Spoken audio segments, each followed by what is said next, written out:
Welcome back, everyone. Welcome back. We just wrapped up with the Masters Coliseum broadcast. Masters Coliseum 8, the finals did just conclude, and we are back. The StarCraft does not end. It continues. It goes all night long, baby. Let's go. Let's go. As we are jumping into the OSC King of the Hill, weekly number 197. For those that are curious, this is this is a King of the Hill style format. The way this works is that we have two players duking it out. The winner will stay on. The loser is eliminated from the tournament, and we move on from there. And here we go. And here we go. We are jumping right on in and spawning in the bottom left-hand corner of Amygdala. We have the current King of the Hill. Where's my... There we go. We have the current King of the Hill. We have the Mexican Zerg player, the Red Zerg. It is Cham.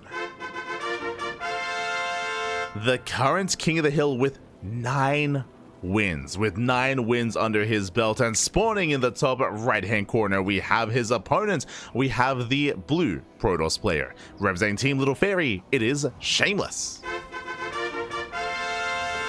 And if you're in the chat, you know what time it is. It is Gamba time. Predictions are now open. Place your bets on who you think will claim the series. Best of luck. As a reminder, this is a best of 1. It's a best of 1 between these two players. The winner stays on. The loser is gone from the tournament. Let's go. When it comes to the road of Cham and the run has been going on, we will be going into that after this game. We're just jumping right in. I just needed some time to get things ready. Did need some time. We're good to go though. We are good to go. Whew, as Shameless is going to be opening up with a gate expand. Standard opener out of a Shameless. Meanwhile, Cham going for a hatch gas pool. Standard openers all around. Yo, it feels so weird. I feel so free controlling the camera. It's liberating, vibe. It's beautiful. It's beautiful. Ay. Again, when it comes to Masters Coliseum, it's all done via clean feed. It's all done via different kind of production setup. So we are not in game, so I can't control the tabs that are being shown, or the production, or the camera itself, or zooming, or the fanfare. We're back. Let's go. Let's go. For now, standard openers. And Cham, he is typically a very aggressive player. Very aggressive player. He's not really known for standard play, not really known for macro play either. So for him to be on this run, I mean, I feel like best of ones, they really favor him. I feel like they really do favor him. And I'm happy to see Cham once again. Again, Cham, I would love to know the stats. Shout out to Eddie, by the way. Eddie, he's the admin and the organizer of the event. I'm curious to know, when was Cham's last OSC King of the Hill? Because Cham, from my understanding, has been very inactive for quite some time. Cham, he would play in some OSC events, don't get me wrong, he'd play in them every now and then. He would play in WTL as well, but Cham hasn't been as active as he used to be, right? Back in the day, a couple of years ago, Cham, he would play in everything. Cham was like, he was like the old Star Killer, where Cham, he would play in every single online event, he'd play in everything he could get his hands on. And then he stepped away. I say stepped away. He took a bit of a break, right? He didn't compete as often. He wasn't as active as he used to be. But now he's back. Now he has been active once again. If I recall correctly, I believe Cham's return was the Euthermal 2v2 tournament. I believe the 2v2 event, which was, what, at this point, a week and a half ago, 2 weeks ago, Cham, he returned to play with Special. And after that 2v2 event, Cham, what did he play in? He played in the Pigastar Monday, and now he's playing here in OSC King of the Hill. So it's great to see Cham return. It's great to see him back, once again, back in form, reinvigorated, revitalized. He's motivated once again to compete, to play. He's back. Let's go. He's back and he's in form. We'll see if Shameless can knock him down. Shameless, while Cham has been a little bit less active, Shameless has been playing in everything. Shameless, he's been on that grind. He's been improving so much here over the past year of 2024. Shameless, he has been the rising star, and I do think that he's a good contender to bring Cham down. But now Cham getting into his third. Just getting his third base, joining up, hatch gas pool, Oracle opener here at a Shameless. It's on Shameless to try to punish the greed, or punish his opponent and pick away at those workers. The Oracle has arrived, but so far going to be zoned away. So far, Cham, he keeps up. He shuts the Oracle down. Oh, we'll get one drone. Does get a drone, does get 2 larvae as well. Gets 1 even. Some damage, not bad. Does get a couple of pickoffs while Cham is still droning up. He lost Cash, King of the Hill, 171. Oh, 171, and we're here at 197. It's been a while. It's been a while, but great to see him back. Great to see Cham return. As Oracles, they rotate over towards that third base. They get one shot, they can, and they will. 5-6 drones going to be going down. Very nice damage dealt here by Shameless. Gets 6 workers, pulls away. Behind this, Shameless going into his own Twilight Council, Forge, and Robo follow-up. Standard follow-up here to Shameless, 82+1 and Blink, I would imagine. So far, so good. Shameless is holding his own. Cham still recovering, going for a Lair first before any other tech. And there it is, Lair into Roach Warren.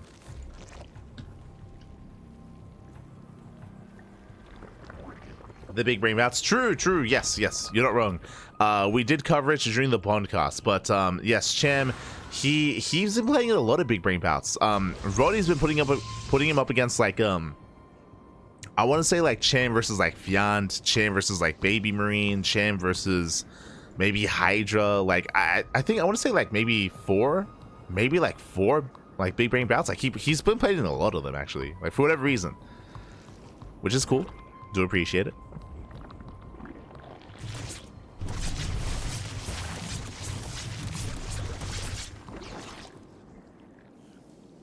We've been calling on him to do Heroine versus Cham in Big Ring.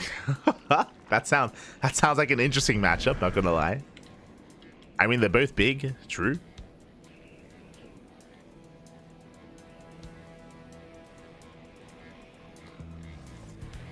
To be fair, like I don't think Roddy has been giving Cham enough credit when it comes to his opponents. Like give Cham like, I don't know, give him like a Cyril Kappa.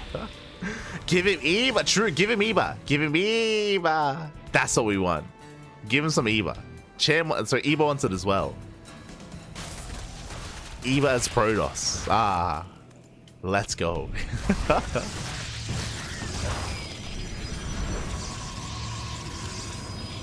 Cham versus Mana is a good rivalry for sure, for sure.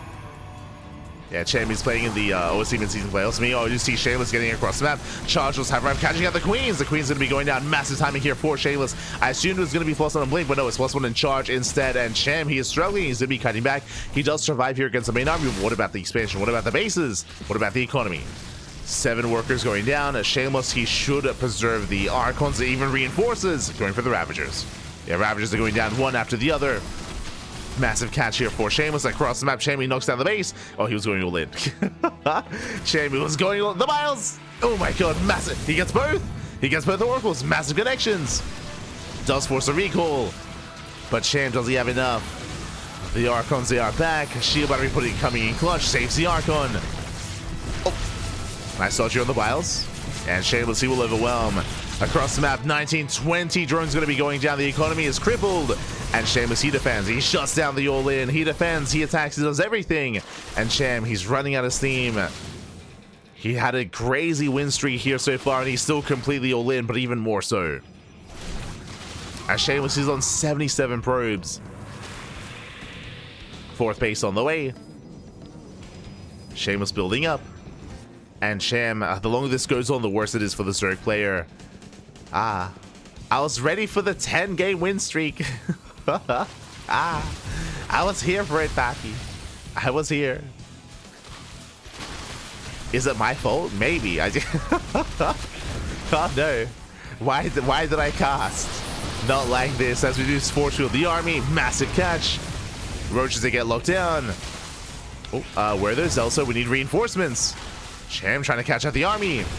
Immortals are exposed. The first Immortal is going to be going down. Ooh, nice save. Hopping up here at a Shameless. Saves the Immortal.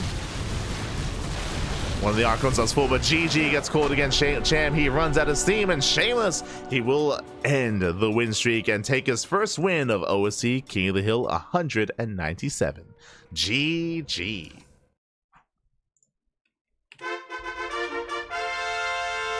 GG, well played. Congratulations to Shameless, as he does take the win here over Cham, and he is our new King of the Hill. Congratulations, man. Congratulations. Also, very quickly, let's catch up on the bracket, and let's catch up on what we've been missing here throughout the course of the OSC King of the Hill. Exclamation mark B in the chat if you guys want to have a look back yourselves as we switch our teams over here. And from the top, again, we are quite a ways through the event, quite a ways through at this point. We have Cham. He took down Geralt? Geralt in the... That's a big win. Cham took down Geralt in the first match of the night. Took down Lunacy as well. Geralt, Lunacy, Hon Mono, GG Machine, Nigract, Baby Marine, Middle VK, Hatsu, Shino, and Shino towards the end, getting 9 wins in a row. It does fall at the hands of Shameless towards the end there. Shameless does bring Cham down, and with that, Shameless is our new king. But the question becomes, who will rise up to challenge him? Who's it going to be? GG, well played.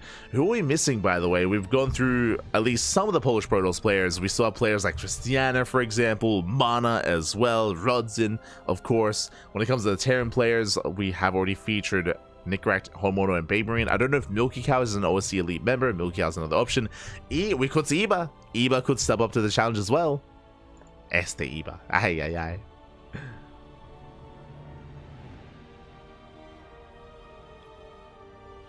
They may not play since LAN was yesterday. No, true. We don't know how hungover they are. I mean, you say that. Geralt played. Like, Geralt, he was the first one here, so we'll see. We'll see.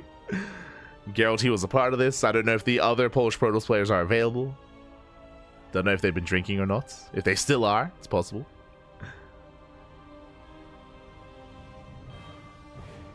Give me Cyril for my Protoss. He doesn't get you. Geralt, he is an animal. He's a grinder, Pop. He plays in everything. He's a beast. We love him. Geralt, the new Zest? True, true. Geralt, his wife could be in the hospital. He could be giving birth to his child. He'll still be playing in a tournament in Sparkling Tuna Cup. Geralt, he has his priorities. He knows. He knows. The StarCraft. Let's go. As it looks like we have our next contender. We are heading over to the Americas region here. And it looks like we have a PVT coming up next. Un momento.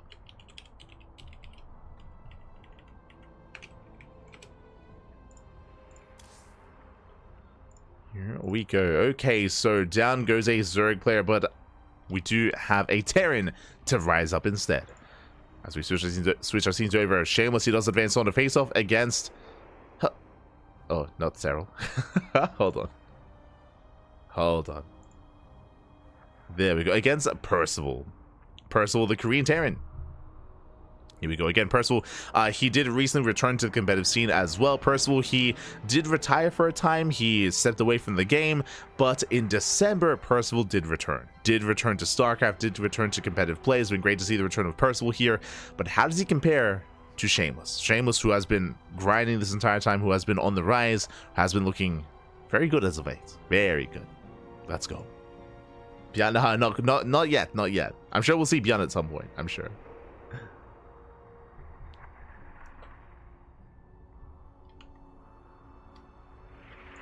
We'll get there. But again, we are towards the tail end of the tournament. I do apologize, but again, this event did begin while we were covering the finals of Master Coliseum. So we missed out on most of tonight's matches here. I would have loved to have seen Cham versus Geralt. I'm sure it would have been a banger of a series. Homeowner versus Cham would have been amazing as well. Cham versus Nikract, GG Machine. I mean, in general, just it's always a lot of fun with casting Cham. He's a great guy. Great guy. And again, typically a more aggressive player. I mean, we saw it in the last game against Shameless, where Cham, he was attempting to go for his own Roach Queen walk across the map on Amygdala. Map was working against him, and of course, Shameless did hit first. Also, shout out to some players competing for the first time tonight. Lunacy, he was playing here in OSC King of the Hill for the first time. Same with Shino as well. So we did have some debuting players earlier. Last King of the Hill, we got the famous American Terran Estrella. True, true. Did get the best Terran in the Americas. True. Even better than Clem. Confirmed. Kappa. Ay. Oh. As it looks like our players have chosen their map. Ooh, and we're going to be loading into one of the older maps in the map pool. We're going to be loading into Gresvan. Let's go. When it comes to the format, again, these are best of ones. These are all best of ones, King of the Hill style. But we also have an extended map pool. OSC, they do have the regular maps, but they also add in some of the older maps voted on by the players, voted on by the cachers and community members as well. And Gressvan is one of them. Gressvan, of course, was in the map pool back in 2021. It's been a couple of years. Been a couple of years since Gressvan has been around, and now it's back. I personally, I hope we saw. I had enough Gressvan, not gonna lie, but you know, we're back. It's okay. It's back, and we're able to embrace a slightly older map here. I say slightly, it's still like kind of in the modern era of StarCraft. Not from too long ago. Not too long.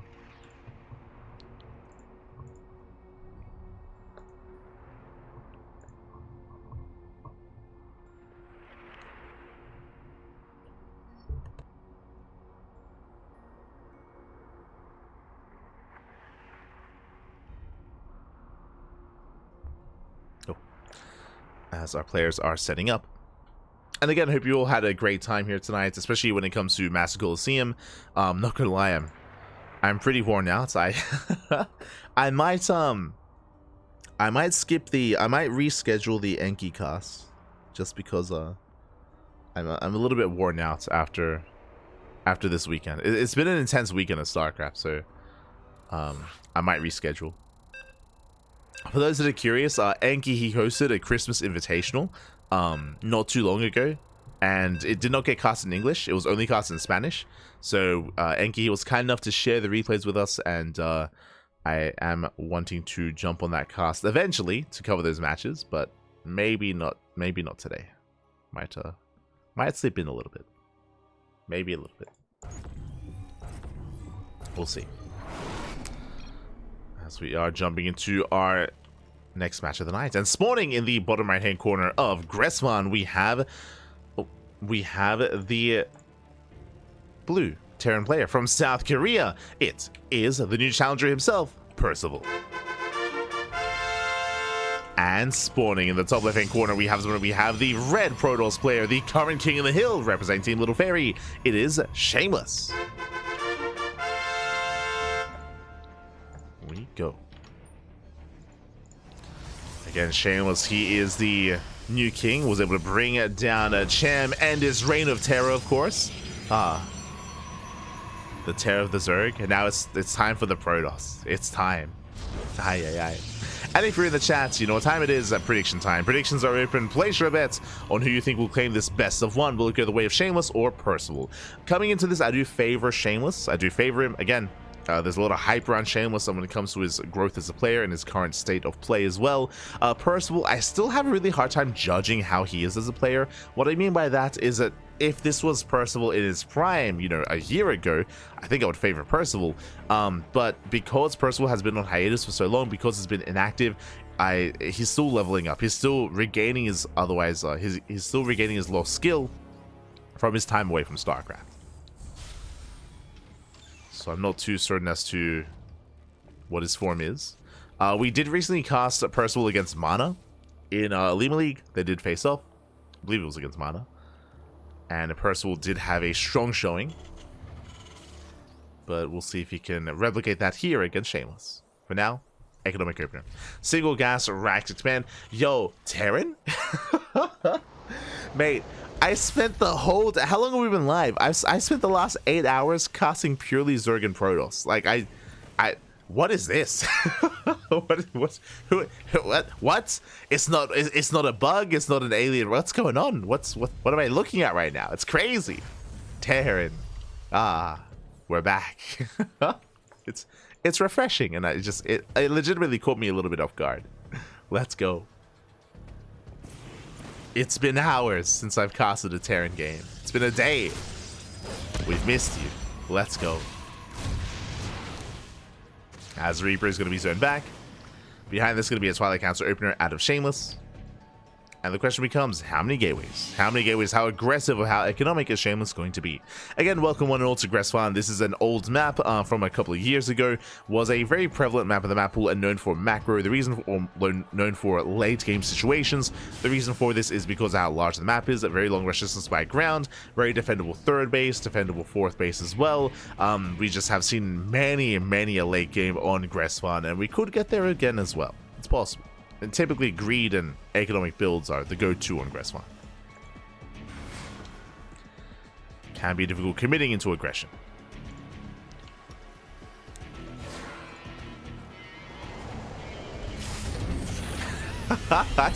Este Eva.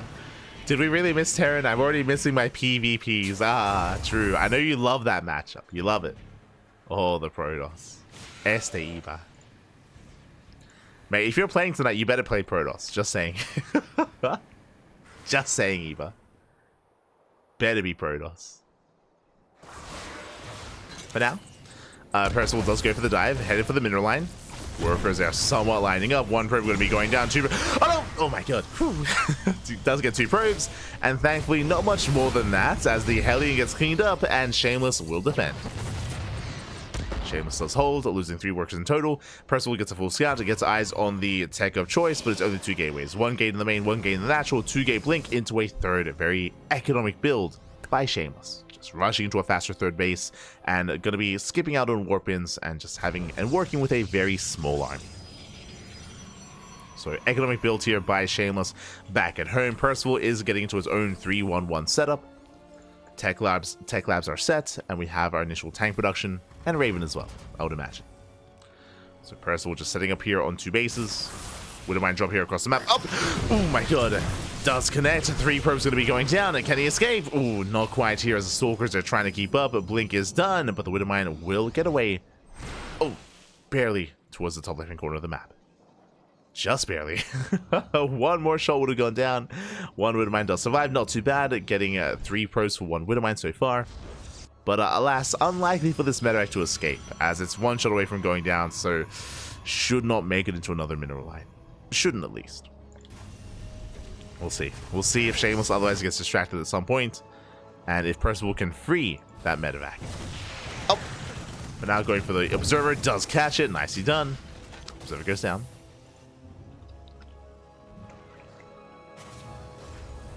Observer does fall.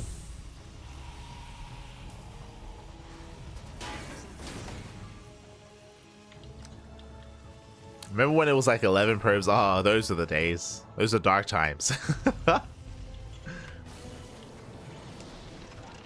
Shameless moves out.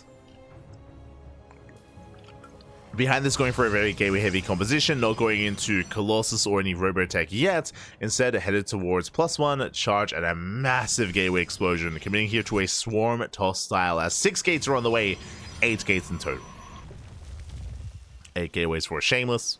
Percival behind this just building up with 2 bases, getting the stim, tank production as well, securing himself, and eventually getting a 3rd TC. As that is going to be 2 more Raxes on the way. Hello. Throws down extra Raxes, no command center yet here from the Terran player.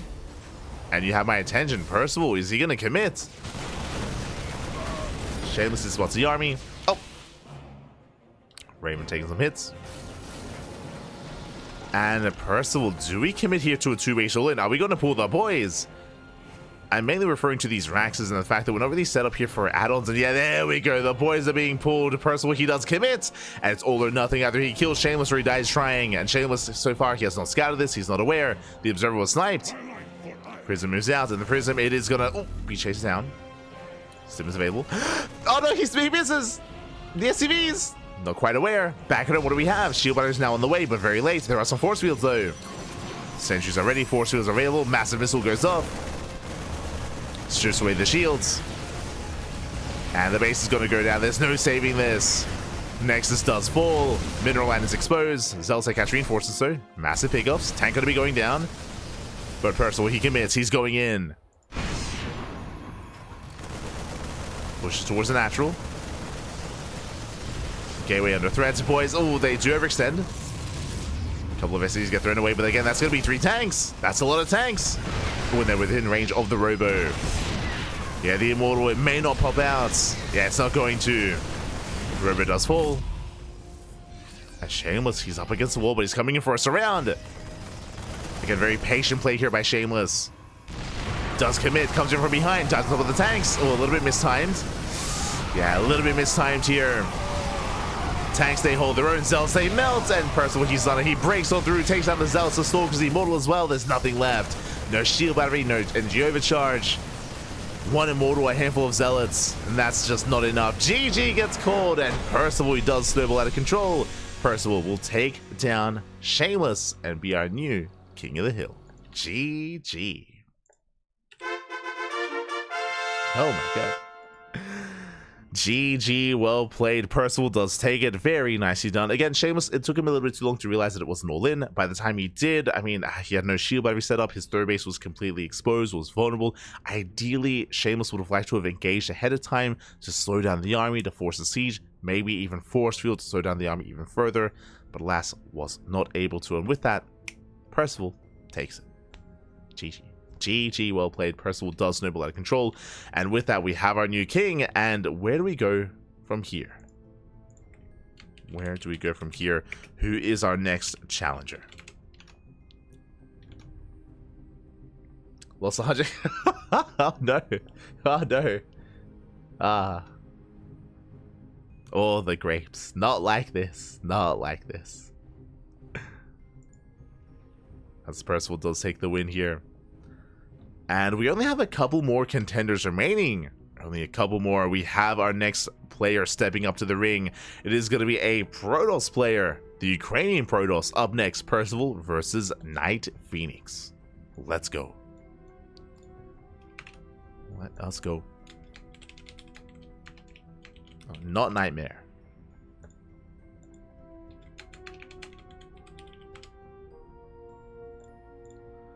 So we are setting up.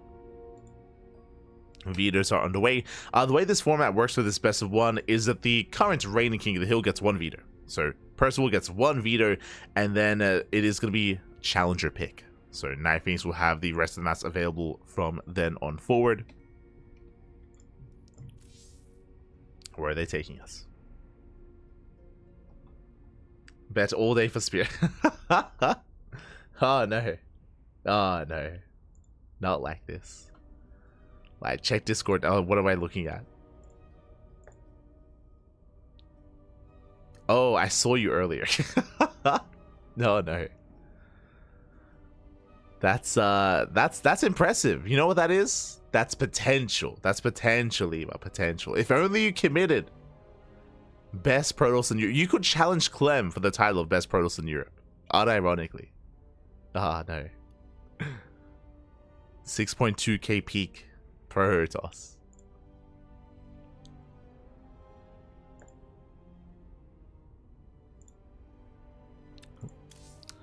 As again, we are still setting up here for our next game. Setting up.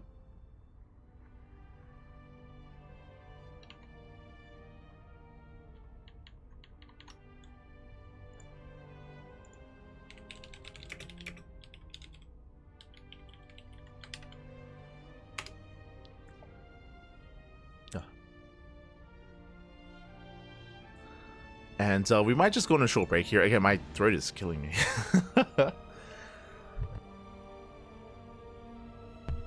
Might just go on a short break where we are looking for our players.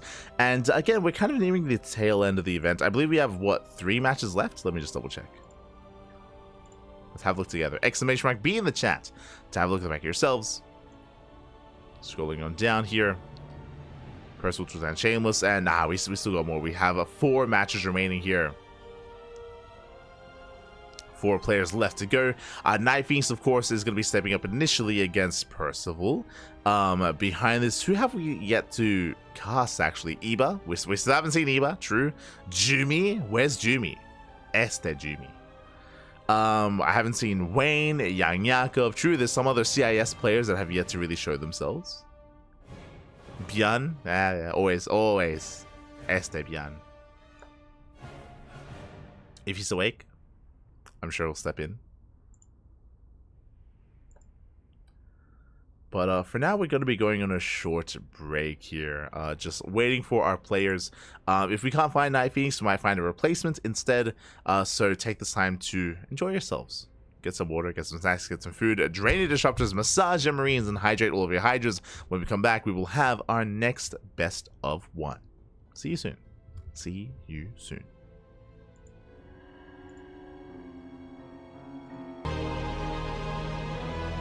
And welcome back, everyone. Welcome back. Ooh, hope you enjoyed that lovely brutal OSC as we have returned with our 12th match of the night of the OSC King of the Hill 197. And spawning in the top left-hand corner, we have our contender. We have our would-be usurper, from the land of Ukraine, representing Astronaut Esports, it is NightPhoenix. And spawning in the bottom right-hand corner, we have his opponent. We have the South Korean Terran player, the Blue Terran, representing himself, currently teamless, but he is the reigning King of the Hill. It is Percival.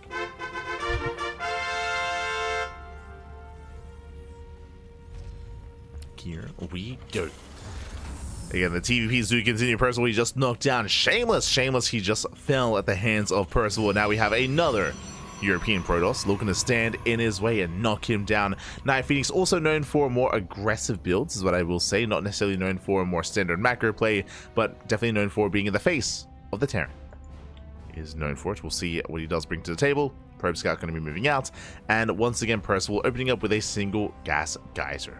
Rax into CC on the low ground. Now, as a reminder, this was Challenger pick, so NightPhoenix has chosen Whispers of Gold to be the battleground here for their match, and as a result, I mean, this map is known for being a smaller map, shorter rush distance by ground, and more aggressive as well in nature.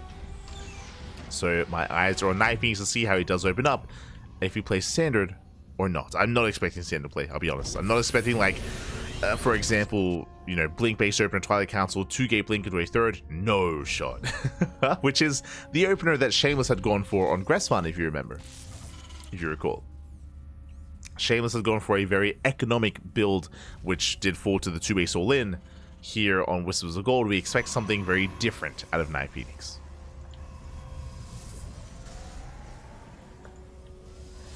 SCV Scout dips in. And dips out.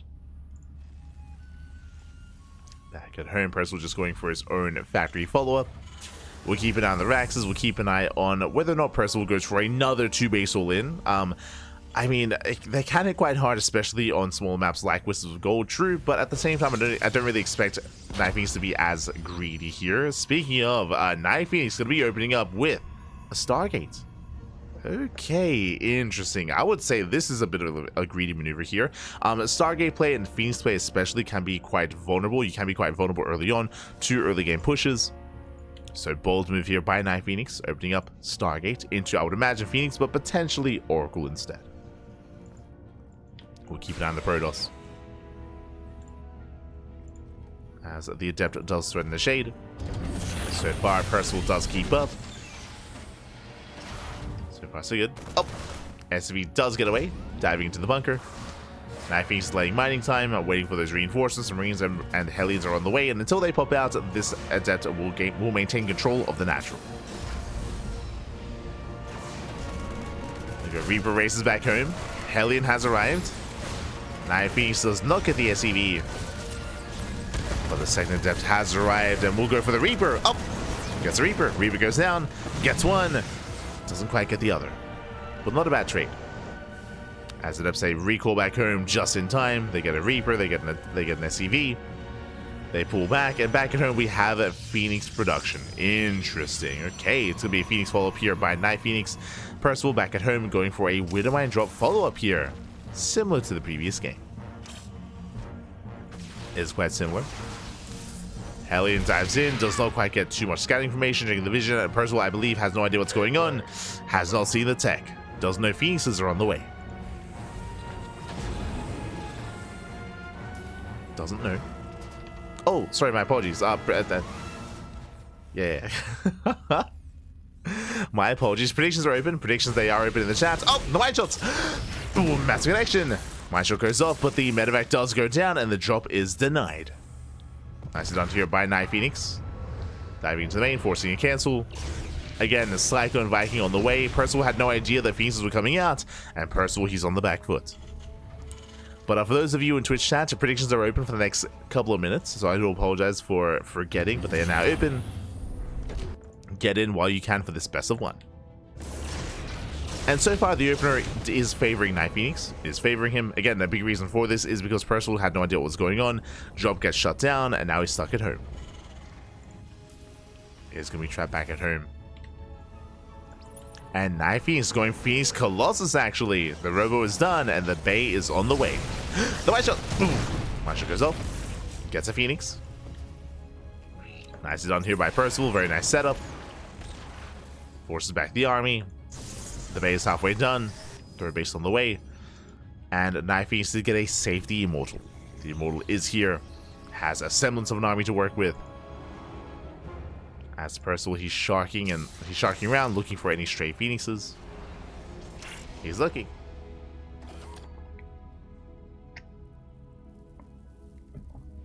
No.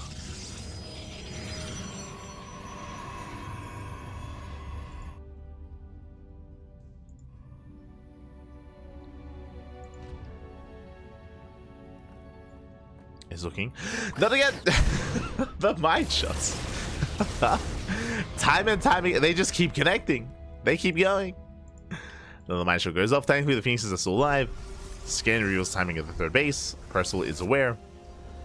And behind this, Percival is expanding. Unlike the previous game where Percival went for a 2-base all-in, this time there is a third CC, extra Raxes, extra add-ons as well. We are gearing up towards the mid-game. Here we go.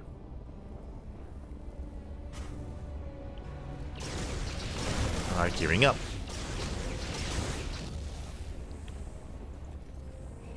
Spinach going to be landing. Percival getting secure. Nice pickup here. Catching a Cyclone.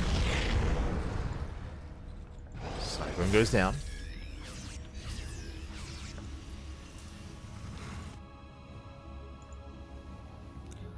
And behind this, NightPhoenix just building up a greater army. We're getting into Colossus. He has already got 1, soon to be 2, then into 3.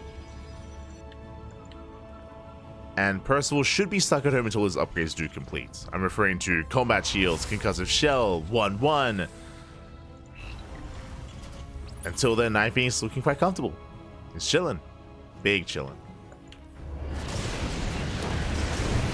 He's diving towards that natural.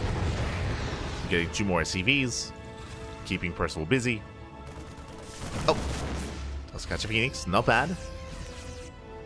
1 Phoenix goes down. Percival is looking to move out. Likewise, NightPhoenix is going for a gateway explosion. The ground army here for NightPhoenix is still quite lacking. He does have Colossus, that is true, but the support for the Colossus is, again, not quite there. Just waiting for those gateways, waiting for warpins. As warpins are kicking in at Percival, he is being active. Just with the drops, though. 16 Marines and 2 medevacs. They threaten to move out, but so far NightPhoenix does get eyes on them, does force them back. So far, good map control here by NightPhoenix.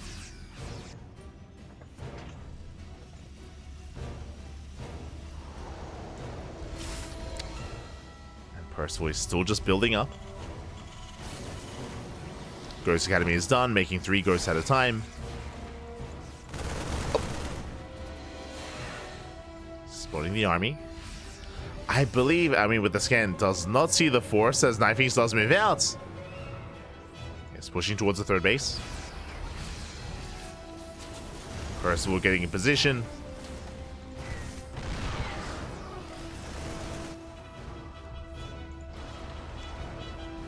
Vikings in the main. Ready for a War Prism. And the army gets spotted. Army is spotted here. Oh. Vikings a zone away. Catching a Phoenix. The Prism is exposed. And the War Prism is going to go down. Massive pickup. Nice EMP. EMP on the sentries. Have force fields, they still pop up. And NightPhoenix is in trouble. He has to back off. Again, without that Prism, no reinforcements on the front lines. Has to retreat. Getting a 4th base. Percival moving in. Oh. Tanks, they get caught on siege though. So yeah, tanks get laid to siege. Tank Boy's still going to be going up. The Colossus are going to be going down. He gets 1. Oh. Gets 1, gets 2 as well. Yeah, just not enough support. Where are the Phoenixes? Phoenix count was reset. Vikings, they shut down the final Colossus. Big Swipe's going to be going up. And does Percival have enough? Vikings have to land. Not even. There we go. They do land, and Percival, he is breaking through. He's snowballing out of control. Takes down the Phoenixes, the Colossus. The tank count still looking very strong behind this. And even with these Elves, even with the surround, even with the friendly fire, it's not enough. Once again, tanks a little bit late to siege. Ooh. Despite that, the biofood reinforcements have arrived, and Percival, he does it. GG, good luck in the next round, and Percival will take down another Protoss. GG. Ooh. Percival, he will maintain his crown here on top of the hill and takes down not just Shameless, but NightPhoenix as well. GG, well played. Big win here for Percival, as it does take down NightPhoenix. Again, a very different kind of style here. Game 1 against Shameless, Percival did go for a big 2-base all-in, and he pulled the boys. Here in Game 3, it was a late scout and a late response to the Stargate play, but really nice setup back at home. He was able to fortify himself, he minimized losses, didn't really lose many SCVs to the Phoenixes, even punished them more often than not, and from there he just snowballed out of control with a big 3-base move out. Did catch NightPhoenix a little bit out of position out on the map. It was brutal for him to fight within tank range, within, what was it, like 5 tanks? It was crazy. The Colossus, they went down real quick. So a bit of a rough start to the fight, and from there, GG, well played. Percival does take the win, and now we are getting ready for our next matchup here. We have our next contender. We are done with the TVPs. Up next is going to be a Zerg player. Up next is going to be Percival versus YoungYakov. Oh boy, it's going to be a Terran versus Zerg instead. Let's go. Again, YoungYakov is another player that has been on the rise over the past couple of months. Of course, he's been around for a long time, but YoungYakov did step away from the game at the start of 2024. Did step away, wasn't as active, wasn't competing too much until halfway through the year, where he suddenly gained interest once again. You know, he returned to us, and since then has been looking very good, very strong. He's been improving a lot here, and I would be favoring him coming into this, but at the same time, I haven't seen too much of Percival's versus Zerg. Haven't seen too much of his TVZ. Does he make it up? I hope not, but we'll see. We're here for it. No. We are going to be here for it.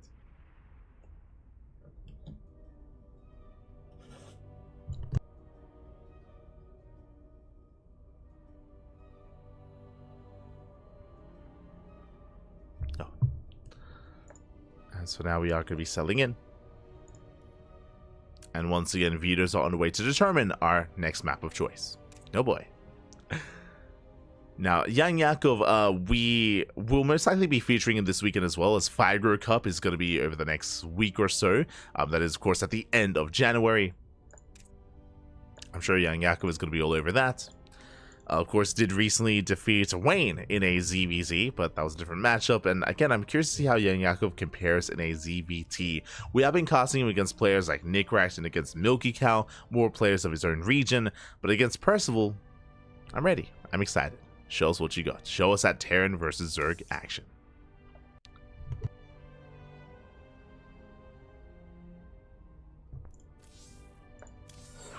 As we are jumping into our next game.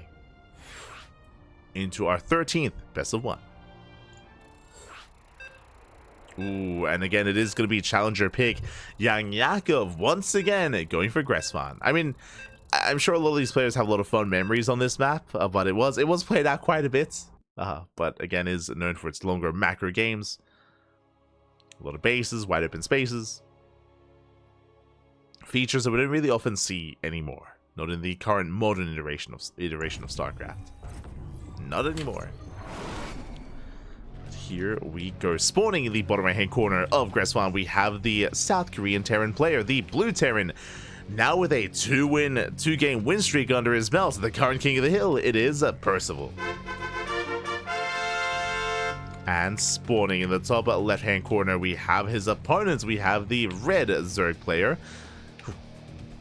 the new challenger, the would-be usurper. It is YoungYakov. Yo, shout out to Jumy in the chat. Oh my, Jumy, where have you been? Why haven't I seen you in this tournament? Ay. Este Jumy, este Iba as well. Good to see you. Good to see you both. Hope you're doing well. Potential opponents for either of these players in the next round. It's possible. We'll see. But now that we're calming things down, we have our initial hatch gas pool standard opener here from YoungYakov. I would imagine Percival also opening up as well. And again, I just haven't seen too much of Percival's Terran versus Zerg. It's been mainly against Protoss. So we'll see if he does play Bio, if he plays Mech. I'm sure these two do not often play, as Percival is native to the Korean region and the Korean server. So I'm not too certain how familiar they are with each other. Too certain. Catching up. Yakov is really good right now. Of course. Very good. Based on their recent performances, I think I might rate YoungYakov higher than Wayne, especially because Wayne has been less active, but it's hard to say. Maybe more matches required. But I do think they're both quite comparable, at least currently. Quite comparable in skill. Until then, we have our initial opener from YoungYakov, and Percival will confirm. Does dip in, does confirm. Also, hello, ARJ Skater. Oh my, it's been a while. Good to see you. Good to see you back. Good to see you. Quack. Quack. Percival dips in. Does dip in, does confirm. Just send the opener.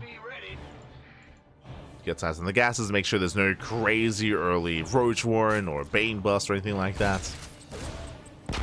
Reaper dips in as well, dancing with the army. Percival being a little bit greedy here. He wants the Lings, and he shouldn't get them. YoungYakov, he pulls away in time. Oh, does pull away, does save his Lings, and does zone back the Reaper. As YoungYakov, he does, of course, inject. No creep tumor yet. Behind this third CC before Starport. Economic build here by Percival. We're calming things down. Despite going for an all-in game one against Shameless, here we do see Percival just calming things down and getting into something more macro, more economic, in towards a longer game state. I'm here for it. I'm ready for it.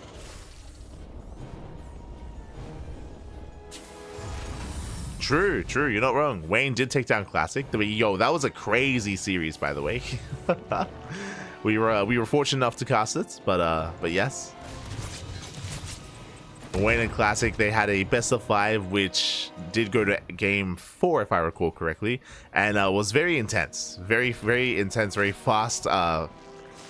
4 games between the two players. What I'm getting at, a lot of all-ins, a lot of aggression between Wayne and Classic. Was solid. Was definitely solid. As YoungYakov, he commits quite hard here to this Ling run by. So far, it does go by unscattered. Hellions move out. As Percival moves out, Lings, they're moving in. The national base is exposed. Marine is going to go down, and the SV is one of the workers. They're going to be pulled away.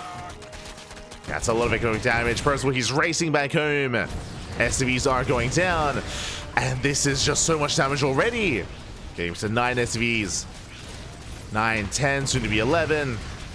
Likewise, Hellions, they do kite as best they can.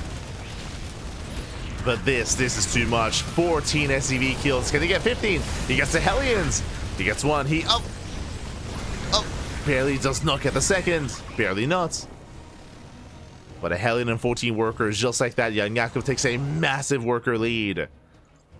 Baliness on the way. More Queens on the way as well. Percival, of course, opening up Banshee with a faster third CC. Can counterattack, but the pressure is on. The pressure is on as Percival, he's borderline all-in at this point. As the economy's in shambles.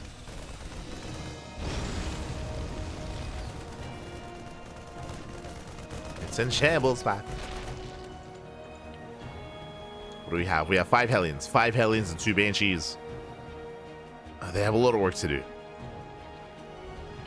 Have a lot to get done. They do head and they do rotate over towards the third.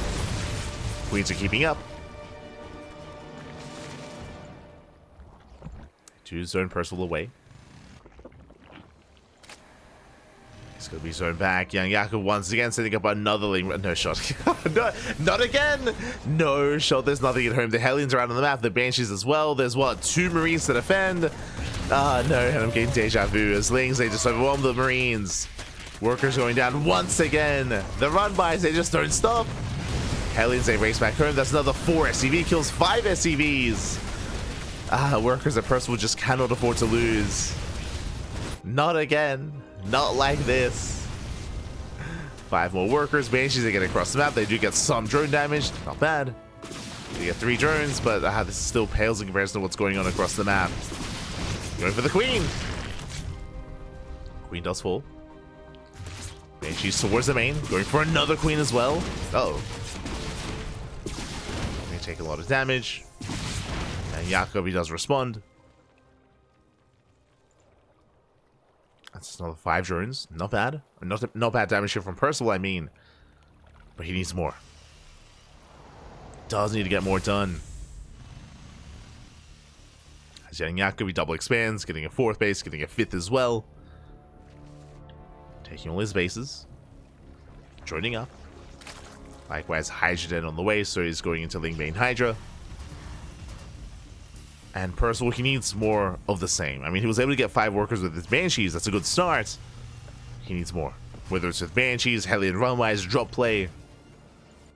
Macring back at home is not going to be good enough. Here he goes. Here he goes, going for the drop. Does move out. At the same time, YoungYakov getting ready for his own Bathing Runway as well. Bathing speed is almost done.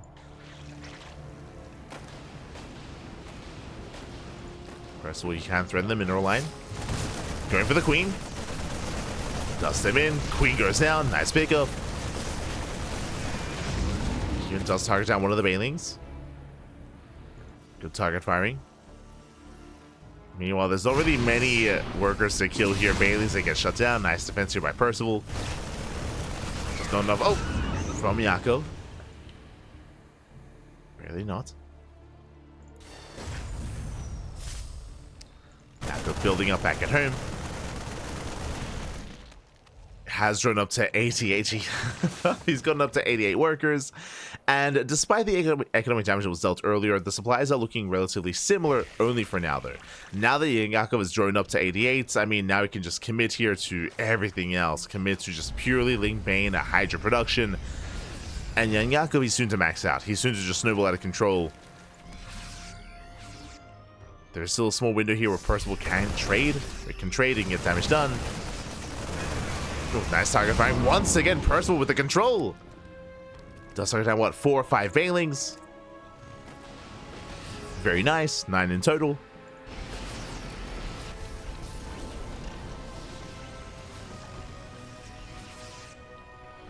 As he is getting ready to move out. Again, trying to be proactive. Meanwhile, there's 24 more Lings on the way. Banelings are morphing in. 2-2 as well. Percival moving forward. Does find the Banelings. But again, there's just not much support here for these tanks. Just a handful of Marines. Oh, does take some Banelings to the face. Hellbats do morph in. And YoungYakov, he's just biding his time. Just building a more army. Waiting for the opportune moment. Speaking of, tanks are exposed. He gets one. One tank goes down. Baneling connects. It's the second tank as well. At the same time, YoungYakov just going for a massive counter attack. Oh my god, the Marines are here though. The Lings get thrown away. Not bad. So many Lings get thrown away. And Percival, he has momentum. He's pushing in. He's pushing in. Banshees to hit the 4th. Main army towards the 5th. Base is exposed. Drones are going down. And YoungYakov, he does plummet in supply. Percival, he's back in this. He is back in this. Catching all those Lings. Trading with the Ling Bane. Lurker Den just now starting up here for YoungYakov. Needs more time. Percival pushing forward. Oh! Yakov just trying to buy time. Going for another run by. This time it's successful though. This time he does get in. And plus into the natural. Getting on top of the 4 CC. Getting a kill. Forces a cancel. And cancel the expansion at the same time. Percival, he will knock down the 5th. Trading a base for a base. And once again, YoungYakov just being as safe as possible. Just trying to max out. Building up his army. Potentially missing some injects here. As YoungYakov, he has a large bank, but he has yet to max out. As Yakov is running out of larva. No injects. How many queens? Only 4. Yeah, low queen counts. Missed injects. Yakov having a hard time maxing out. And Percival, he has potential. And from behind, they run into Hellbats. Very nice trades. Percival moving forward. He's going for the expansion. And he does get it as the base goes down. Here, Percival, he backs up. Likewise moving in towards the top side, getting another expansion. And he's just pulling YoungYakov apart. Oh my god. Again, Yakov just having a hard time maxing out, hard time keeping up. Ooh, massive ignition though. Baden's day crash in, full medevac goes down. Very nice catch here from Yakov. And he still got this. As Yakov, he does shut down the army. Lings, they flood into the middle line. Not again. More SCVs are going down. 11, 12, 13. Just wanting and crippling damage here. As Lings are in the natural and the third. And Percival, he can't afford these losses. Not like this.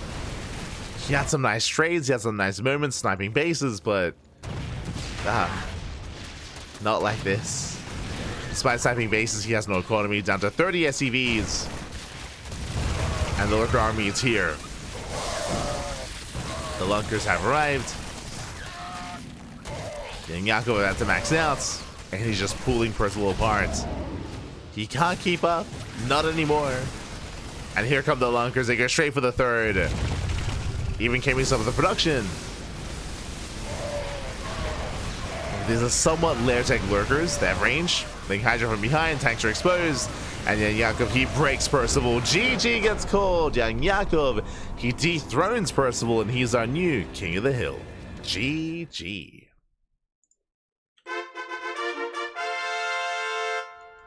GG, well played, YoungYakov. He does claim the win here. It was an interesting game here. Initially, YoungYakov, he had a massive lead sniping or breaking through mineral line after mineral line, had a massive economic advantage. And then, Percival did bring himself back into it.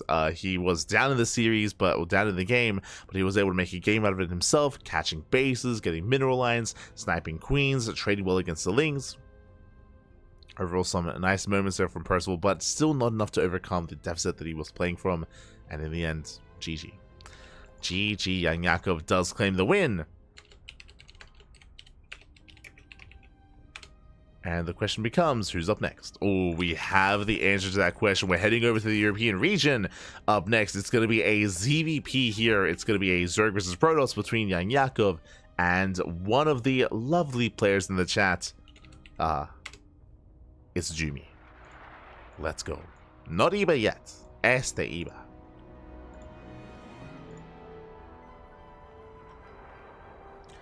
Can we get Cham replay casts? Oh, potentially. I mean, it looks like a lot of really good matches, to be honest. We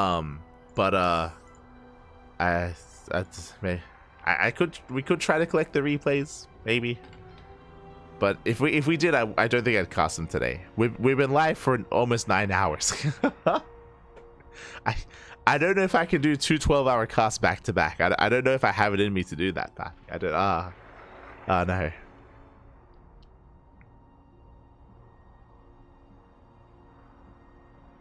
Oh. That's for settling in. Yeah, fair enough. Even I have my limits, Pappy. Even I have my limits. No.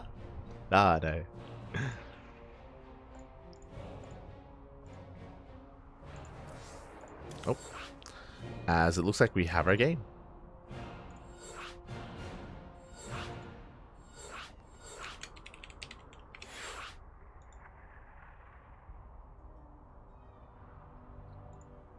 Have our game. Oh my god, and it's been a while. It's been a while since we have loaded into this map. Once again, it's another map from the extended map pool. We just did cast on Gresvan, but now we are loading into Romanticide. Here we go. Get Romanticide. I believe, if I recall correctly, was from the map pool before Gresvan. It was after Eternal Empire and before Gresvan. Welcome, one and all, to a very aesthetic map to Romanticide. And spawning in the bottom hand corner, we have the German Protoss player, the green Protoss representing Streamer Zone. It is Jumy. And spawning in the top left hand corner, we have his opponent. We have the blue Zerg player representing himself, the current King of the Hill. It is YoungYakov. And you know what time it is. Predictions are open. Place your bets on who you think will claim the series. Jumy, he was giving credit to YoungYakov earlier in the chat. And coming into this in a full series, I would favor YoungYakov for certain. But it's a best of one. It's a best of one. Anything can happen. And even though Jumy... Oh my god. Jumy, calm down. And even though Jumy was giving YoungYakov a little credit, do you know what happened recently? Do you remember what we casted not too long ago? The OSC Challenger bracket. Jumy, he was the one that brought down a laser to qualify for the OSC Season 12 Championship. He had a crazy performance against a laser, had a very impressive run, and made, if Jumy can take down the laser, I can see him taking down the YoungYakov. I can see it happening, but again, best of one. It's a best of one. Anything can happen here. Only one shot, one chance is all you do have. You have to put it all on the line. Let's go. Oh. The 1 minute 30 GLHF time. Let's go. Let's go. GG. Ah. Ah, no. As from here, standard opener, going for the gate expand into Cybercore. Likewise, YoungYakov, hatch, gas, pool. So far, so good.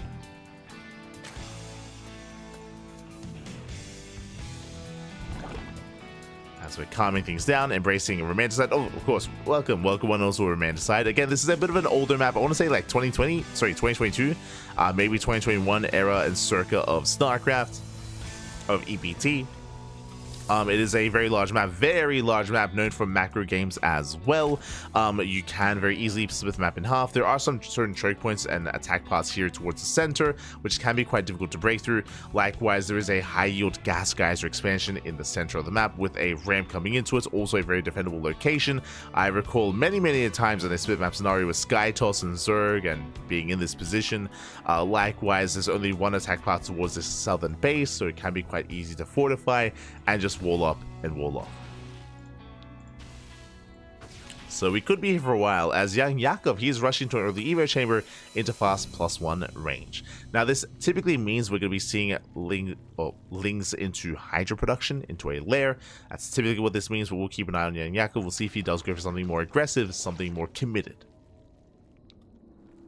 As I believe this is melee before ling speed. Oh. Hello. Okay, so this looks like a ling flood. If I recall correctly, I believe once YoungYakov has the gas for it, he can actually line this up and have a +1 and ling speed finishing up at around the same time into an all-in, potentially. I'm just a little bit shocked here that yeah, ling speed is yet to be researched. So much earlier than normal, much earlier here. There we go, ling speed is on the way. Behind this, Jumy going to be opening up Stargate into Void Ray, not Oracle. Void Ray is in production. And my eyes, they need to be on YoungYakov here. Now, he is still mining gas. This tells us that potentially Baneling Nest. What are we going to be sending this gas on if we're not going for an all-in? But now just joining up, saturating his bases, throwing out spores. A Void Ray does reveal itself.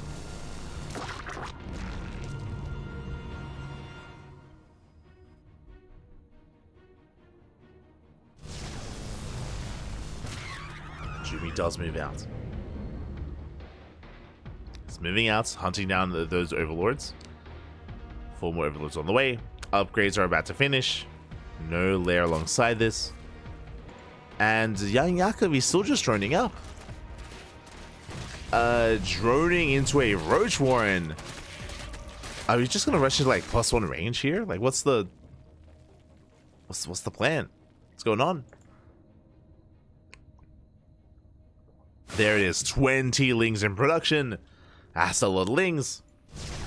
And YoungYakov does cut workers here at less than 3 base saturation. No gases at the natural, no gases here at the 3rd base, only 1 gas in the main. And this should be an all-in. It should be an... I say that, it's taking extra gases. It say shade in, they threaten the shade. Lairs in production. YoungYakov, he is droning up. Never mind. What just happened? I'm just so confused why we committed into +1 melee so quickly. It was insane. Maybe he was expecting Jumy to be more aggressive. It's possible. I mean, Jumy is being aggressive, don't get me wrong. Charge on the way, +1 as well. There is a charge timing available for Jumy. Yakov getting the center expansion. But yeah, going to range. Let's go. As we're settling in, a big shout out to Digits in the chat. Pappy God, thank you so much for the donation. We don't often get donations or tips on the channel, so thank you so much. We do appreciate the support. Thank you for the weekend cast. You're welcome, Pappy. You're welcome. Hope you enjoyed the content. It's been a very, very intense week for us, especially the weekend, I suppose. Again, yesterday we had a 12-hour cast, over 12 hours, and here we're getting up to that point as well. It's been intense, but I mean, it's been worth it. It's been some amazing games, amazing StarCraft here. Always great to see and catch up with players like Percival, YoungYakov, Jumy as well. A great way to kind of cap off the weekend. To embrace these players, especially on some of these older maps. As the High Templar doesn't get surrounded, massive pickup. High Templar goes down.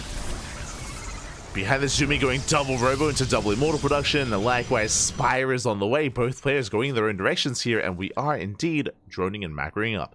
Despite the fast pulse on melee, we're getting into a bit of a more standard game state here. Stasis going off. Ooh, late reaction out of YoungYakov. Will be caught out with 3 drones. But I believe Jumy has yet to confirm what's going on. But he does scouts. Does check the natural and does get eyes on the Spire. He sees, he knows the Spire has been spotted. Has been scouted, and Jumy, he's aware. Second Stargate on the way. Phoenix production has begun. Storm in production as well. Jumy's getting ready for the mutas. Now, YoungYakov, he knows he got scouted. He knows he was spotted. Does he cancel? Does he let it finish? Where do we go from here? Where do we go from here?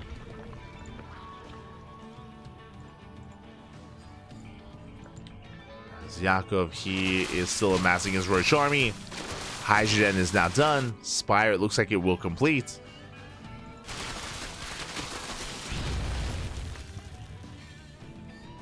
Yakov just securing a side of the map. Likewise, Jumy going for the expansion, but there are plenty of roaches to defend, and this base should be saved. And Jumy being forced back. Zelt's getting caught out. And behind this is going to be 5 mutas here from YoungYakov. Now, 5 mutas, that is enough to one-shot probes. Is enough to one-shot. So just a harassing force of mutas. Meanwhile, FSA shaded towards the third base. YoungYakov out of position. Shaded, getting 4 drones, getting up to 5, 6. 6 drones going down. Going for a 7th drone here in the main. Doesn't quite get it though. Yeah, barely not. 6 drone kills. With that, YoungYakov again, that of course high yield gas geyser droning up to 80, now taking up into Hive, into Lurkers as well, getting ready for that later game state of Hydra Lurker Viper. He's getting there. Until then, Jumy is going to be stuck on the back foot. Roach moving in. Plenty of Immortals to defend. Nice Storm. Jumy, he is holding. Yeah, Storm's running back once again, and again, this choke point is brutal. And Yakov cannot break through. Again, without knocking down these rocks, it's so difficult to really engage here in the center of the map. And there's a reason why we saw so much late game here on Romanticide. Board rate does go down, but that's a lot of dead roaches. And Jumy just going to be engaging. It looks like mutas weren't really made. There were 5 mutas earlier, but... Oh, they went down. Wait. What happened? Okay, apparently they got thrown away. Mutas went down. The mineral lines are safe and sound. Jumy, he's holding.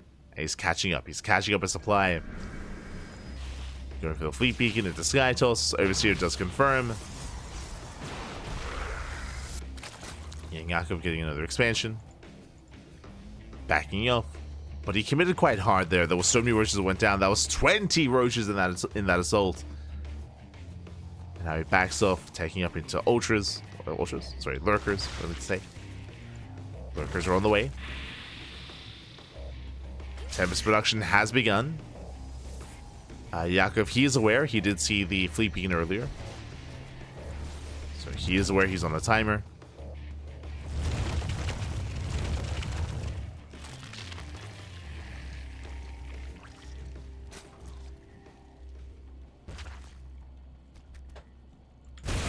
Ducklings, they threaten to run by.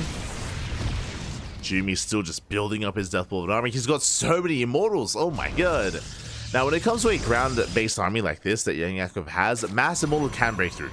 100%. Can break through this defensive line of lurkers, depending on the angle of attack. We're looking for a little bit more of a wide open area to spread out, to avoid splash damage. If Jumy can pull that off, he can take the fight. Can win this. YoungYakov is maxing out. Tempest are revealed. Yakov going for a split push. Oh, the token Swarm Host. Let's go. We'll take a Storm to the face. Double Prism? Wait, what? Double Prism on the way. Tempest are able to shut this down. Going for the Lurker.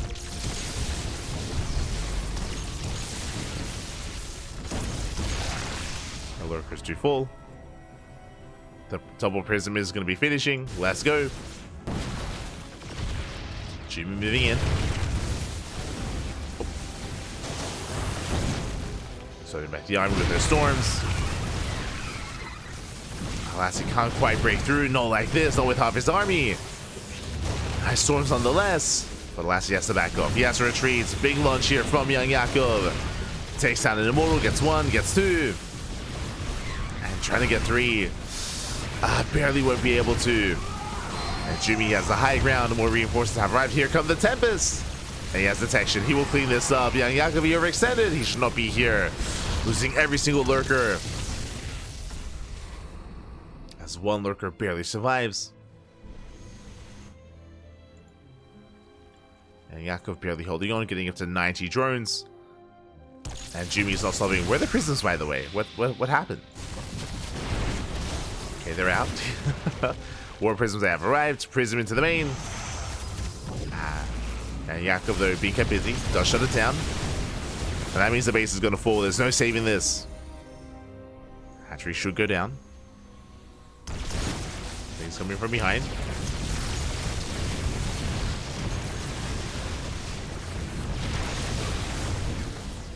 To come in. See Jumy reinforcing with more Archons, warping in 3 Archons at a time as well. Aye. It's going to be forced back. That is a cancel.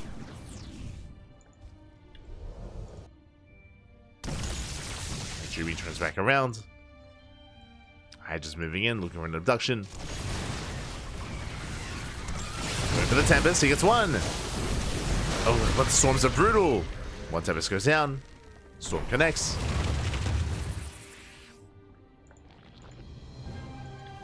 Yakov pulls away. Now what's scary here is that Jumy, his army has been slowly maxing out over time, and by the time he gets there, he will have a more effective army, more efficient army here compared to YoungYakov.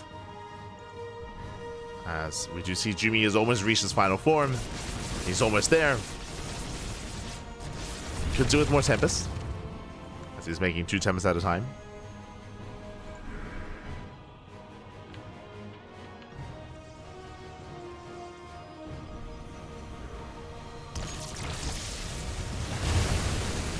Once again, Storm popping up. Zoning back the army. With no major connections.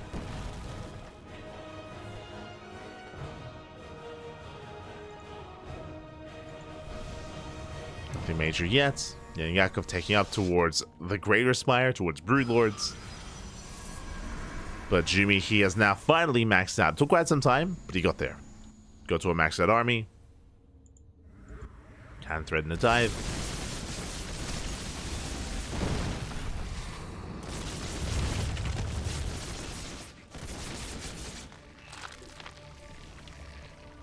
How many Tempests? 6. 6 Tempests so far.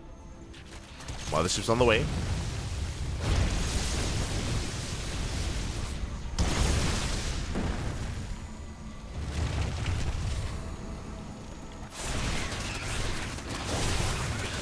It's going to be dealt with. Jumy looking for a way in. As he has that revelation. Does move forward. This space is exposed. Lurkers are not where they need to be. Nice zoning storm. Turning back to the Zerg.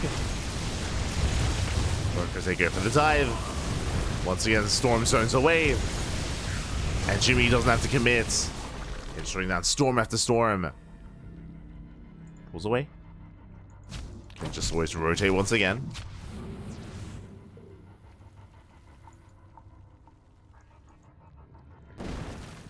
Jumy pulls back. And YoungYakov reinforcing here with now Infestors.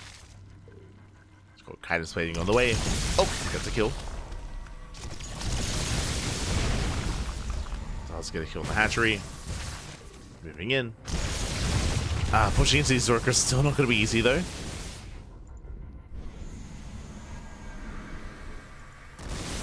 This location is so defensive.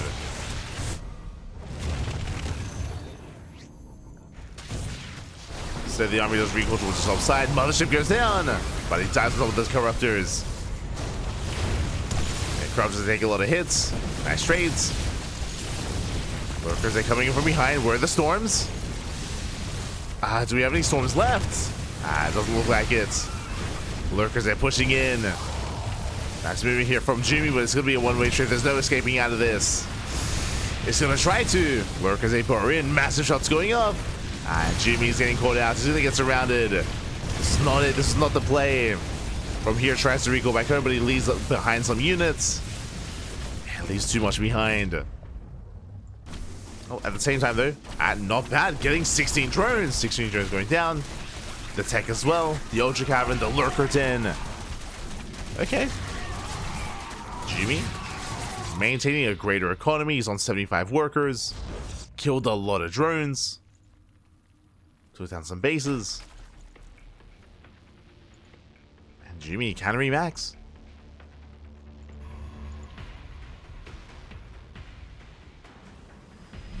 Can remax. Is vulnerable though. Oh! There we go. Throws down the storms. Shuts down the ultras. Oh, I keep saying oh, the Lankers. God. The Lankers, happy they get shut down. And Jumy, he's going to be the first to max out. He has a bank. And YoungYakov does not. Again, Yakov is running out of resources. Running out of a bank. Tempest coming in. Yakov, he is exposed. And he collapses in, just collapses on the army. Corruptors, they go for the dive, but the ground army just crumbles here. No more Lurkers, no more Hydras. Corruptors, they do shut down the Tempest, but what about the Archons? What about the ground army of Jumy? Jumy just said it. GG gets called, and Jumy breaks on through. He will take the game, and Jumy is our new King of the Hill. GG. GG, well played, Jumy. He will claim it here again. Very nice trades and very safe play out of Jumy, just slowly getting his third base, his fourth, his fifth, his sixth, just slowly building up over time. We did mention it, but YoungYakov was playing very committed, very aggressive with the earlier upgrades, and he was not able to really make use of it. He was trying to be active and trying to be in the face of Jumy, but Jumy was just defending very well, very nicely, and was able to just pull YoungYakov apart from there. GG. GG, well played, Jumy. He's our new King of the Hill. And the question becomes, who's next? Who is up next here? Who is the last challenger to rise up against Jumy?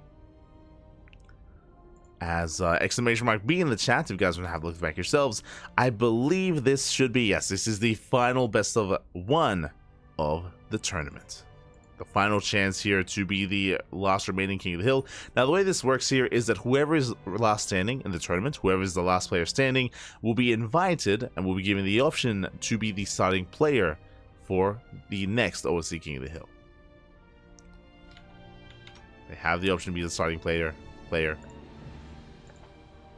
Oh, let's go. And we have them. We have the final player here. It's going to be a rematch here of the Ducklings Showdown.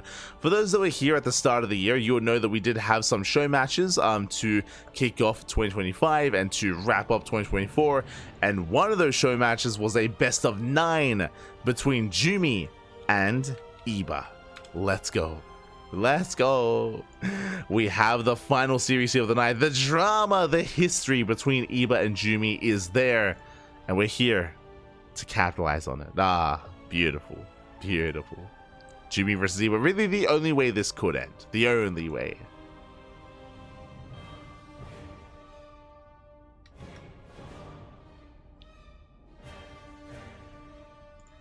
We go. This time, not a best of 9, but, you know, a series nonetheless. Let's go. We're here for it. We are here for it.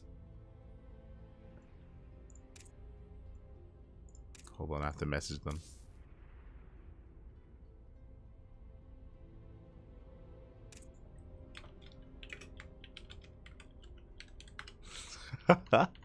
Hi. But looks like they're getting their videos going and getting their match underway. Now the question becomes, is this a PvP or a PvZ? That's the real question here.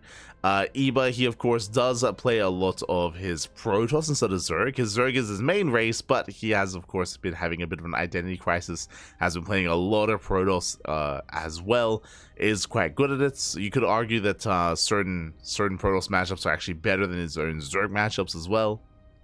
Definitely there. The king of our hearts versus the king of our brains. Oh, what is that? Who's who? Oh no. Who has the heart? Who has the brain? Not like this. Do either of them have the brain? we got a lot of love for Jumy and Eva. A lot of love for them. Aye. But now they're setting up. They are setting up.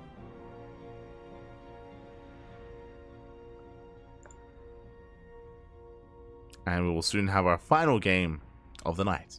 We actually just posted the Duckling Showdown VODs on our YouTube channel. They were posted a couple of days ago. So you can catch up.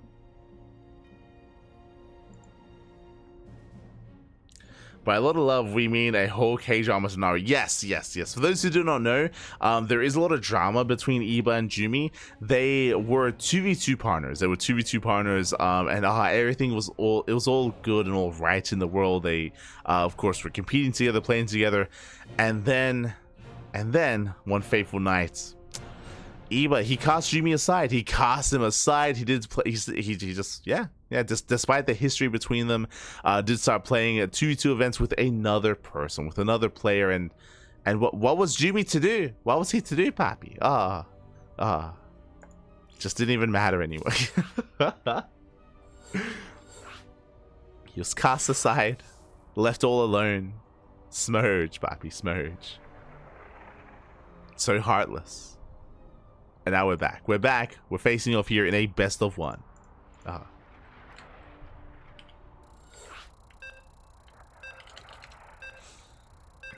And it looks like we have our finals. We have our final races here. It is going to be a PvP.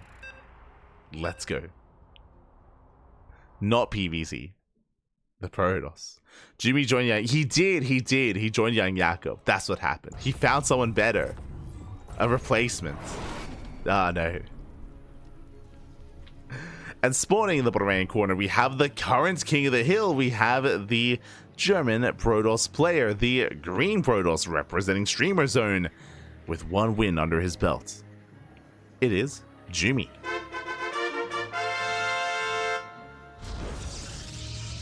And spawning in the top left-hand corner, we have his opponents. We have at one point a Zerg player, but here he is a Polish Protoss player from the UK, from England. It is Eba for the Platinum Heroes. Oh boy. Here we go. The PvP is upon us, and if you're in the chat, you know what time it is. It is Gambit time. Predictions are open. Place your bets on who you think will take the series. Best of luck. Oh no. As Jumy did come out on top in the Duckling Showdown, he did end up victorious in the best of 9. And they did play a PvP in the middle of that as well, but it was a back and forth, and oh my god. It was a back and forth.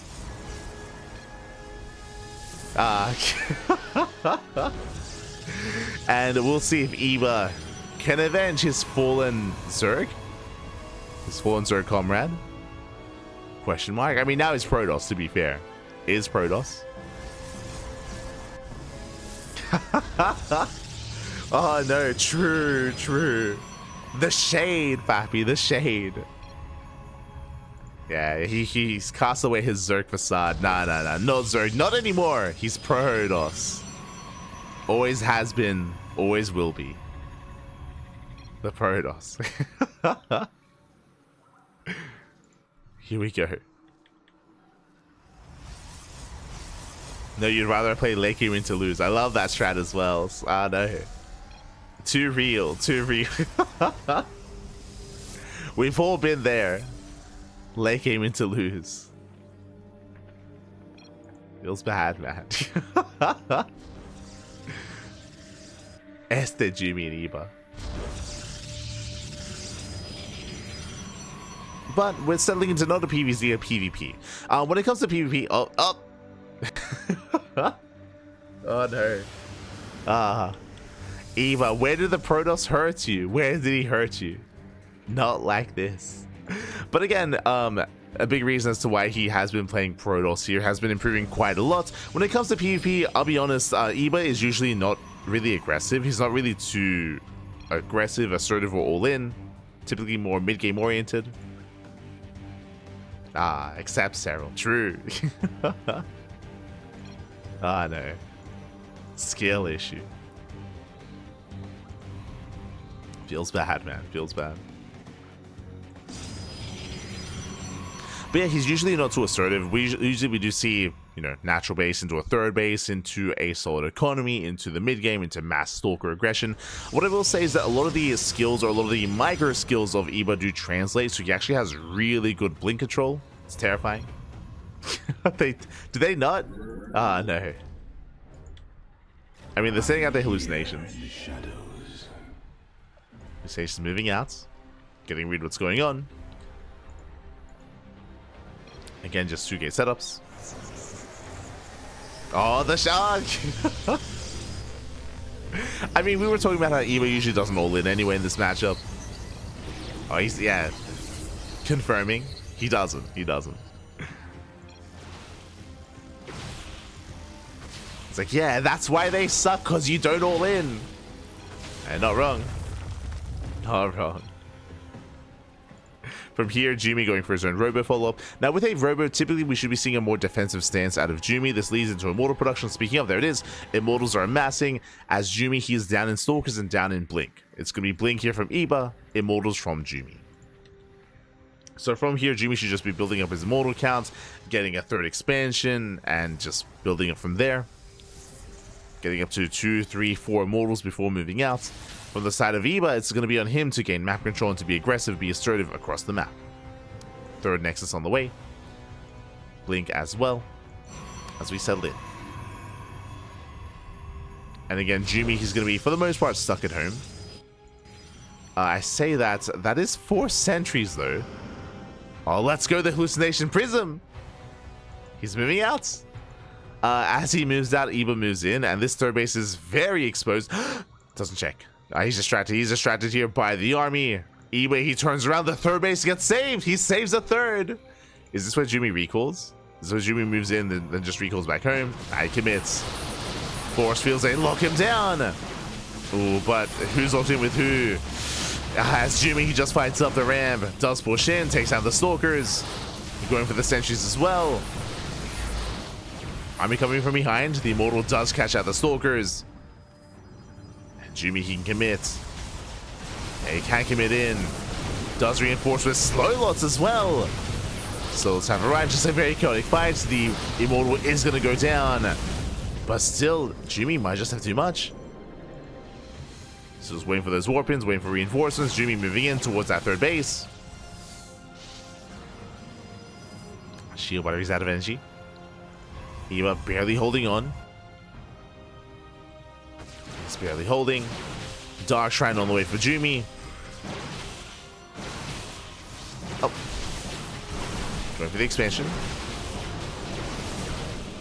And trying to go for the 3rd base. Force fields are available. And he does try to focus down, but alas, he gets some wasted DPS here. Eva, he does hold. Does save the expansion. Forces Jumy back.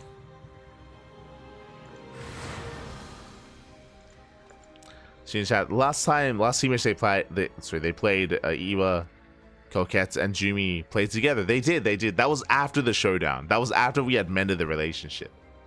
But now it's on the fritz again. Now it's like we had like a big like couples counseling session during the Duckling showdown, and Jumy and Eva, we brought them back, and then they got to play in that 3v3. It was beautiful. It happened. It happened. And then they split up again. They not again.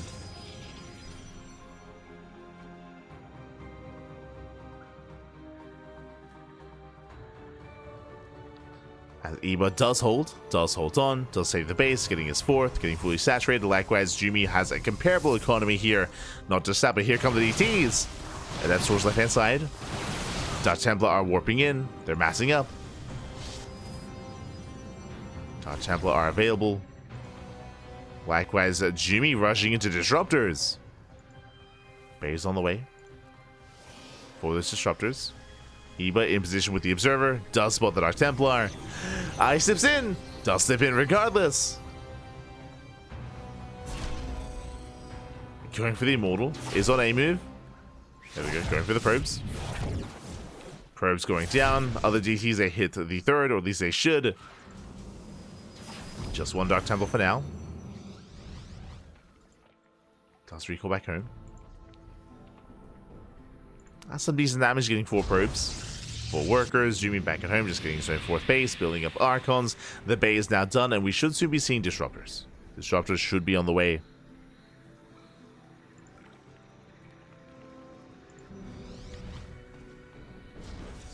Young love, so volatile. Ah, no.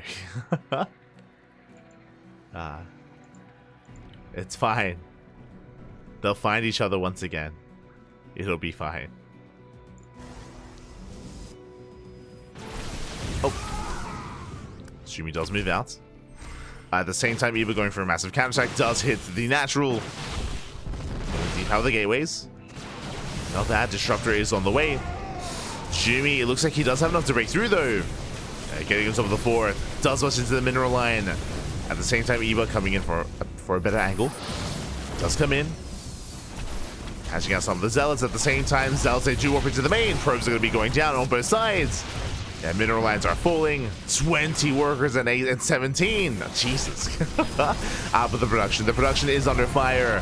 Pylons going down. Everything getting depowered in the main. And Jumy, he races back home. Does race back. Cleans up the Stalkers. Both players also the workers here, but alas, the production is denied. The upgrades as well. And Jumy, he just keep warping in. Can't keep going. And now Jumy forced back. Probe counts are actually very similar. 60 probes against 58. Similar economies. But Jumy is catching up with +2. Well, I should say exceeding him. +2 is almost done. Gateway's getting repowered. Jumy does have the supply lead. And he can move out once again. Just a very chaotic style here out of Jumy. Going for random move outs. Warp-ins into the main. Is getting out of hand. And now he's got Disruptors. Eba is aware. Does spot this. Is where the Disruptors. This time there's a cannon in position. DT gets shut down. Cannons were ready.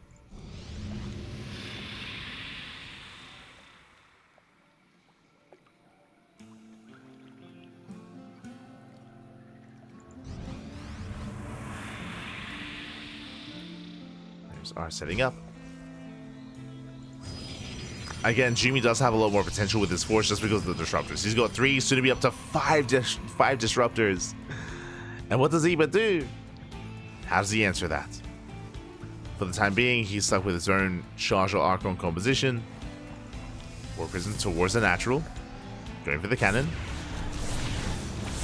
And going for the cannon, going for a massive Zealot warp in. Eba moves out.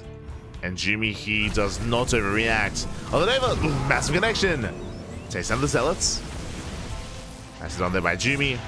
Drop towards the natural. Jumy, he responds.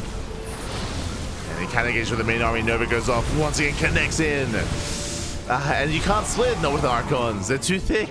They're too wide. Jumy, he breaks through. Back at home. Warps and DTs. No detection for Eva. Does kill probes though. 1920 probes going to be going down. And the economy of Jumy is in shambles. And he's got a counterattack. But now staying back home. As the pylons, the gateways are being depowered. We'll eventually clean this up, but I'm a little bit surprised that Jumy has yet to move out. He's still stuck at home. Waiting for his Colossus. Colossus are on the way. Jumy down to 60 probes, down 20 workers. But Eva's army is lacking here. And Jumy still has potential. And there we go, he's moving out. Jumy finally does move out. He's got how many disruptors? He has 5. 5 disruptors for Jumy. Eva might have the better economy, but it may not matter. Not here. Not anymore.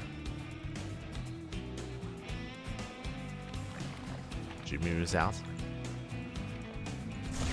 Brings him into the main. Going for the cannons. Cannons getting picked up. Going for the warp in. Jumy towards that 5th. And the Disruptor have arrived. Nova going to be going off. Decent connection. Takes down some Zealots. And more Zealots going to be going down. There's still, what, 3 more Novas? And mainly on Zealots. Zealots are going down, one after the other. Novas are on cooldown. And now it's just Archon versus Archon. And with that, Jumy, he should overwhelm. Oh, we can just keep going. Now Jumy waiting for those disruptors, waiting for the reset. Oh! So those who connect, Delta coming from behind. And all good defense here for Jumy. Is getting caught out, disruptors are falling, and he comes in for the surround.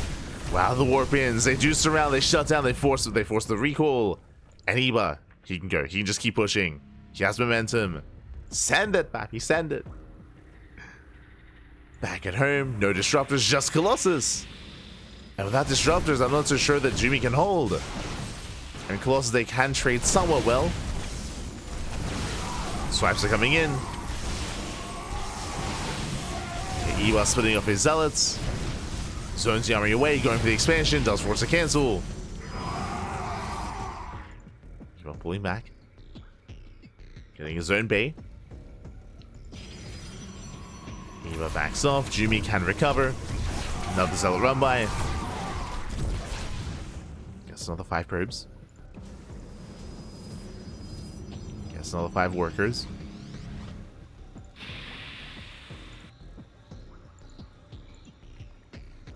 Threatening a dive. Double Robo on the way, going up to triple disruptor production. Let's go. Ewa's catching up. Going Mass Disruptor. Still just a very shaky game state. Jumy was ahead, but upon losing all of his disruptors, now slightly behind. Ewa is the first to max out, but we do see Jumy here with 4 Colossus. Jesus. Zell drops, they just continue. They keep going. Zell's to get another 9 probes. Ewa moving in. But the Gateway Army pushing into 4 Colossus. It's not going to happen. The swipes are brutal. Nova goes up. Jumy, he can take the fight. And where are the disruptors? Where are the disruptors for Eva? Does need more time. Jumy chasing him down. At the same time, Zealots, they are cleaned up back at home. Ooh, Nova goes off. Massive connection. But Eva, he needs more. He needs more connections here. As Jumy is breaking through, takes down the expansion. Nexus is going to go down. Well, looking for a better angle. Never goes up. No major connections. Collapsing in the army. Colossus are being targeted down. But Jumy looks like he should have enough. Ooh, nice Nova. But he breaks through. The Colossus, they stand strong. There's still 4 Colossus here. Ay, ay, ay. 4 Colossus moving in. Oh, shows the Novas. Attempted splits. Emphasis on attempted. Takes it over to the face. Up to 4 disruptors. Catching out the War Prism. Jumy pushing towards the bases. As Eva does shoot first. Takes out the disruptors. Colossus are exposed. There's not seeing going up, but not the connections he's looking for. Still a very close fight. And Jumy, he barely comes out on top. Pushing into the mineral line, going for the rovers themselves. Up. Into the Nova. Not bad, takes down the Archon. The Archons do fall, but alas, these 4 Colossus, or these 3 Colossus even, still just raining down the army. And just getting so much damage here, pushing towards the 3rd. The 4th even. Expansion should go down. Jumy, his reinforcements are delayed. And late reinforcements. Colossus are trying to hold their own. The GG gets called. They barely do. And Jumy, he breaks through. And Jumy, he is going to be the final OSC King of the Hill King of the week. Of week number 197. GG. He is the reigning King of the Hill. Congratulations here. A very tense and very back and forth PvP here. There were moments for Jumy, moments for Eba. I do think that Jumy, for the most part, was in control of this game, but there were some rough fights here where he got surrounded. He lost all his disruptors. Eba did fight back quite well, actually, and made for a game.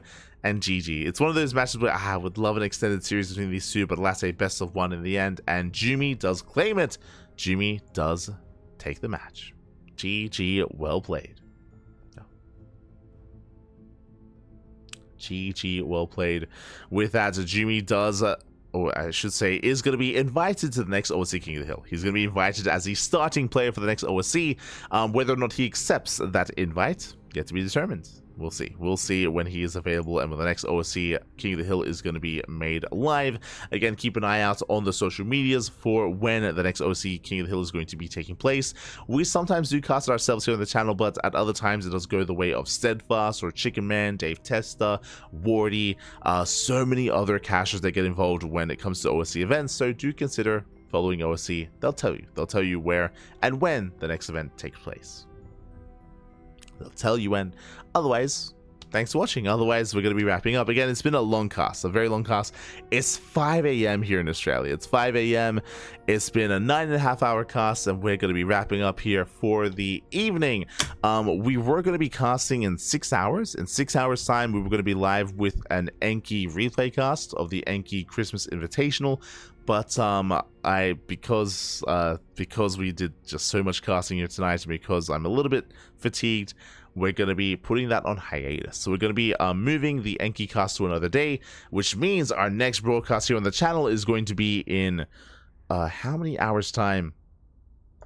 Hold on, let's do some math. No. Our next broadcast is going to be the Wardy TV Monday. Wardy TV Monday is going to be in what, 15 hours?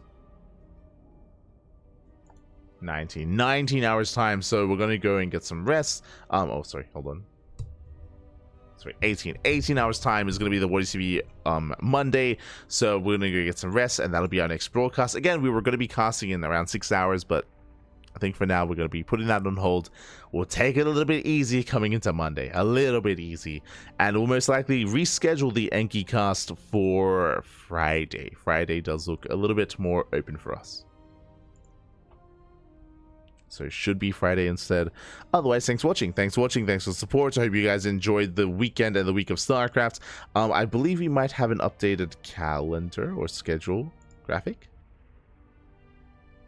Not quite. But regardless, the next cast is going to be 9 p.m. KST for the Wardy event, followed by everything else. We have Pegastar Monday, we have the Little League Cup throughout the course of the week, we have a Lima League, Tenacious Turtle Tussle, a Fire Grow Cup as well, and of course the Enki replay cast will get there eventually. So plenty more StarCraft to come. Otherwise, thank you. Thank you for watching. Thank you for the support. We're going to be heading off for the time being, and we'll see you guys next time. Stick around. We're going to be giving another StarCraft streamer a raid. Who is live at the moment? Who is live? Who can we send everyone over to? Let's double check. Upper Tree is still Upper Tree is still doing his subathon. Who else we have? We have Showtime, Juggernaut Jason. We could give some love to Jason, true. Could give some love to Jason. I am so tired. Who else do we have?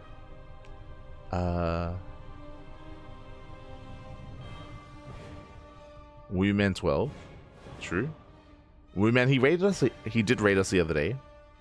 Would be nice to share the love.